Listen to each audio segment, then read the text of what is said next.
So I've got all my ends neatly sewn in and finished off, and that's my little pile of tails to put away. And of course I was working on the back of the square, so this is the front. The front of the square is the side, because we worked all of the circle on the front, we want it to look like this. So if you're unsure if, which is the front of your square, the last round that you did is now on the back of it, on its back, because we worked it like that, and I've turned it over. So this is the front of the square. You can put a stitch marker in each of these squares if you like. Let's see if I've got one handy. Oh yes, there is one here. I've got one that just matches actually. If you pop that in on the front as you make the squares, it will mean that when you come to join them, you will be certain that you're on the front. But you don't have to do that. I'm going to take it out actually just now because I want to keep the way clear for doing the chain stitch on the surface. Certainly when you've joined your first 16 squares, is it 16 squares? Yeah, together, I would put a stitch marker in to indicate that that's the front of the blanket, but that's for later. Okay, now we're going to look for the colour that we did this part, this V-shaped part in, which is the aspen, and that's what we're going to do to go a nice outline around the edge, because this has got a little bit of a, it's not, a glass bauble wouldn't have a circumference like that, it would be very smooth. So we're going to pick up the aspen and we're going to do what's called surface crochet, surface chain stitch. It's very simple, very, very simple, and it will make a big difference to the edge of this circle. So where we're going to start is right in the middle, and our circle has got an upright, the treble stitch from the last round is quite obviously in the middle, and there's also a space where at the bottom of the treble of the cluster from the dark blue round. So that's where we're going to start, and I'm going to make a slip knot, but I'm not going to put it on the hook. I'm going to put my hook in first into that space. Do you see the space there? Right above that treble stitch, there's the space, and I'm going to put my hook into the slip knot and pull it through. Now we've got the working yarn at the back, and we're going to pull it through each time. So that's us through first of all. Now I'm going to jump to the next space along. So that's, you know, where each of the clusters, there's it's created a little space, and I'm going to yarn over and pull up my loop. Good idea just to hang on to that very first tail at the back, and we're going to pull that through that first loop. Then I'm going to, now this is a funny thing, I tried working my chain stitch through the stitches, the bluebell coloured stitches, and it didn't work. And everything you read or hear in crochet will tell you to avoid working into large spaces, but in this case you are. So we're going to work into either the little gaps at the bottom of the clusters of 3 or the big spaces between them. So I've worked into the little gap at the bottom of this cluster. I'm going to put my hook into that really big space, yarn over, pull up and pull it through the loop, the chain, into the base of the next cluster, yarn over, pull up and pull through. Try to keep it slightly loose. If you've got a tendency to be tight, try not to pull it too tight, and as you can see, we're making chain stitches right sitting on top of the square. So I went into that corner cluster there, so I'm going into the next big space and then into the next cluster, pulling it through, and then into the next big space. And really it rattles up quite quickly. I'll work all the way around with this to let you see.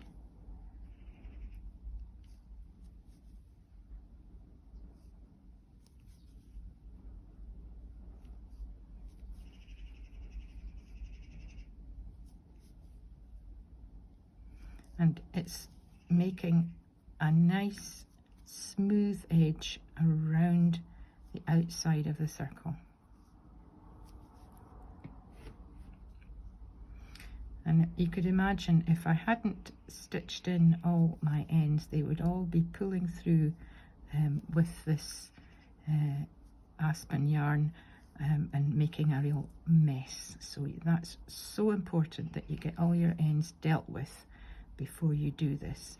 And this part is really important because what we're trying very hard to do is make our circles as much like baubles as possible. Right, so we're more than halfway round now.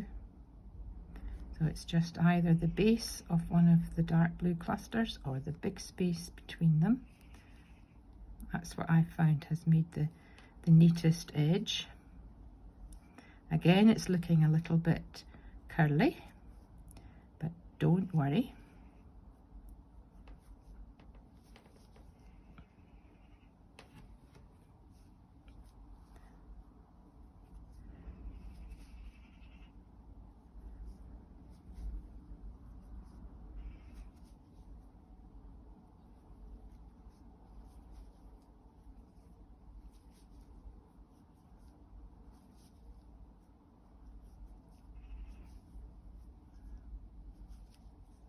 And we're nearly back to where we started.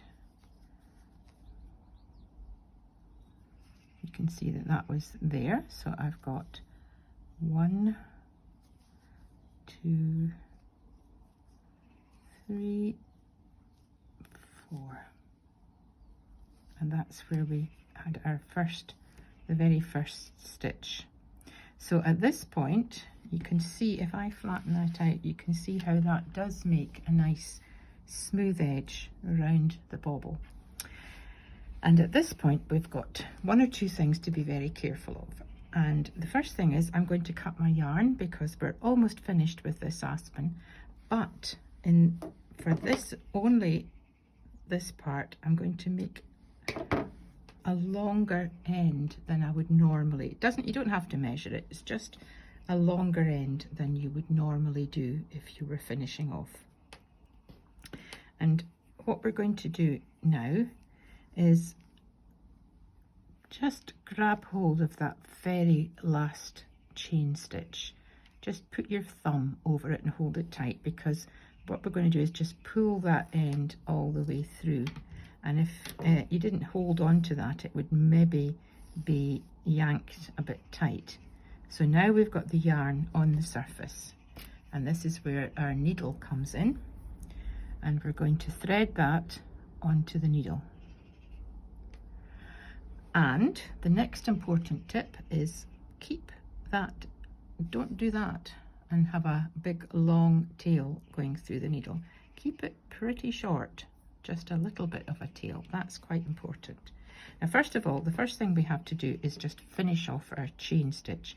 And to do that, find that very first chain and just put your needle in through the chain and pull it, as you can see, and we would just need to put our needle into the very last chain, and that's making the final chain to join them up.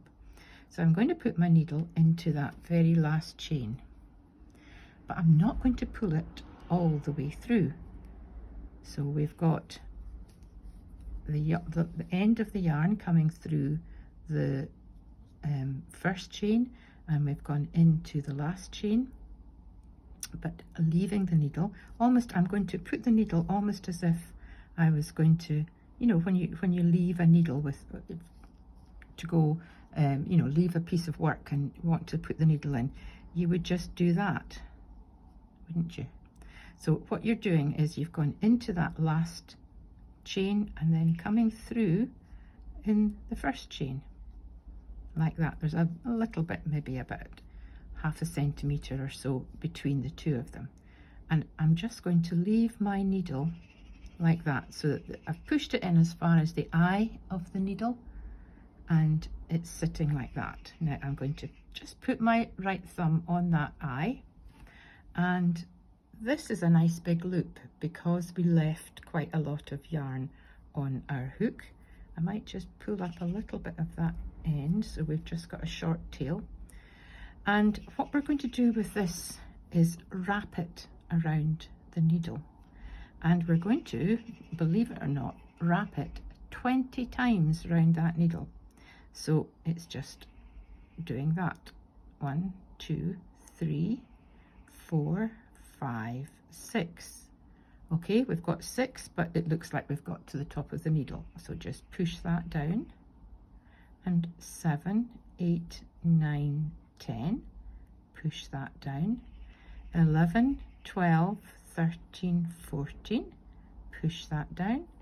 15, 16, 17, 18, 19, 20. 20 times round the needle. If you leave go of this, that will just all spring off. Don't worry, just do it again. But basically you want to sort of hold that with your tail on the needle so that it's like that, and it's nice and firm. You're holding on to the tail, it'll stop it from springing off. You've got your right thumb on the eye of the needle, and at this point we're going to push it and push it through. Grab the top part of the needle and just pull firmly. We're holding on to these loops and just pull it all the way through.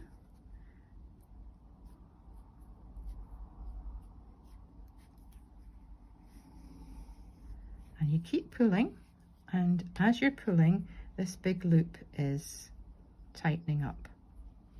At this point you can let go. At this point, as I said, you can let go. We've still got a little bit of this tail that we want to tighten up, and the way you tighten it up is to pull this end, and you can do that, you can help that along by just easing these loops that were around the needle down that length of yarn.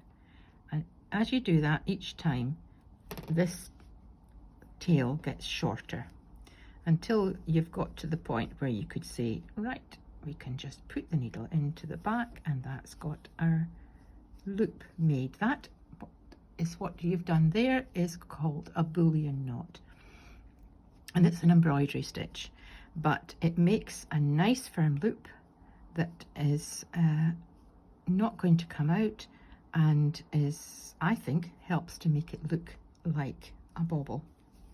And then all you need to do is just a couple of stitches at the back to finish it off, and also the starting tail.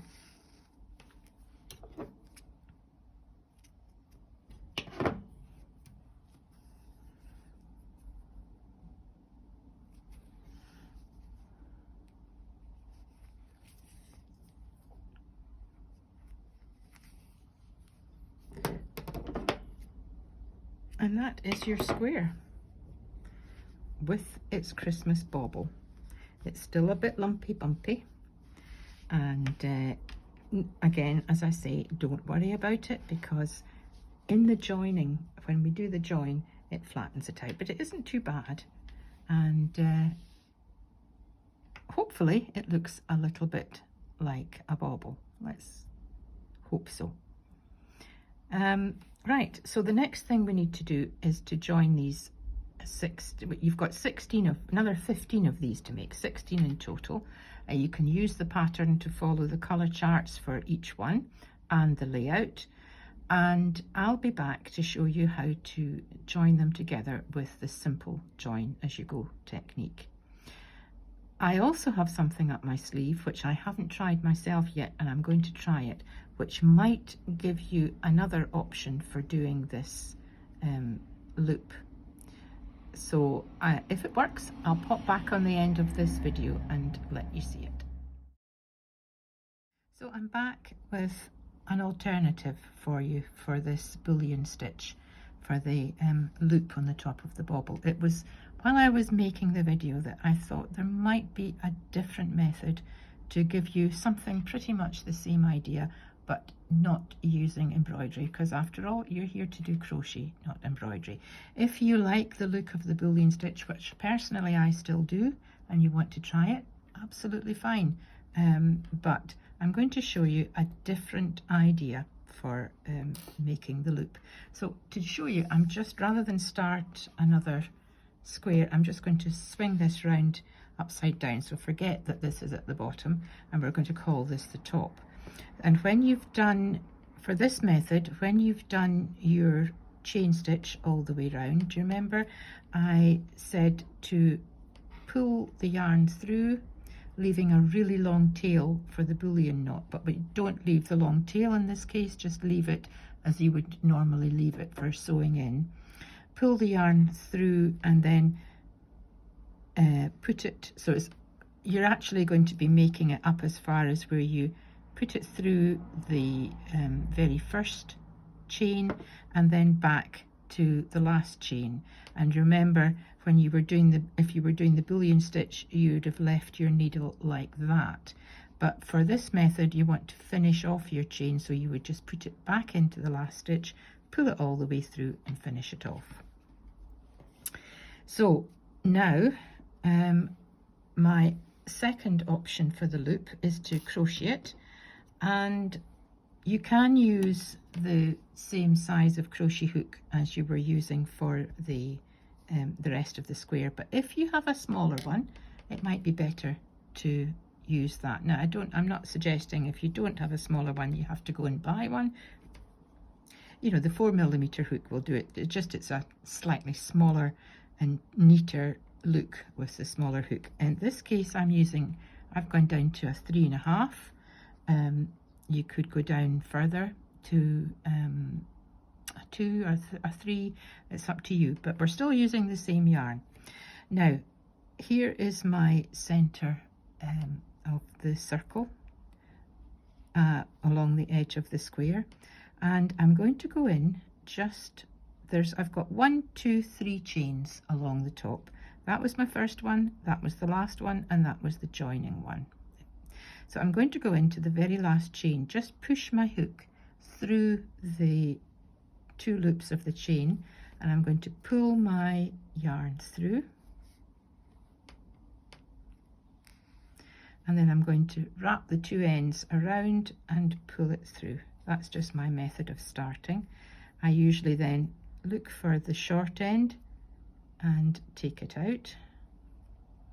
Now that's going to be lying on the front, that end, so it'll need to eventually get pulled through to the back to finish off. So now we've got a loop and the yarn on the front, and all you need to do is chain 1, 2, 3, 4, 5, 6, and then cut your yarn and pull it through.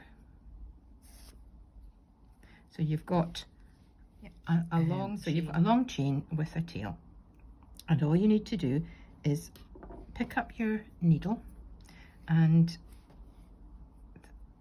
thread it on to the tail and pull that tail through, so you can bend it over and miss out the first, that joining chain, and put it back into the first chain, and there you have a loop.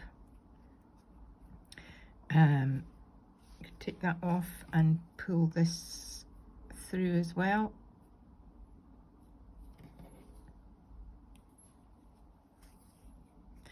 And then all you need to do is stitch these 2 ends in. So there is a chained loop and there is the bullion knot loop. And if I hold that up, you can see the bullion loop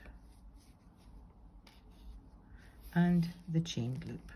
So it's up to you. I've got a feeling that if you're a beginner, you'll probably go with the chained loop, but as I say, I quite like the very firm and smooth look of the bullion.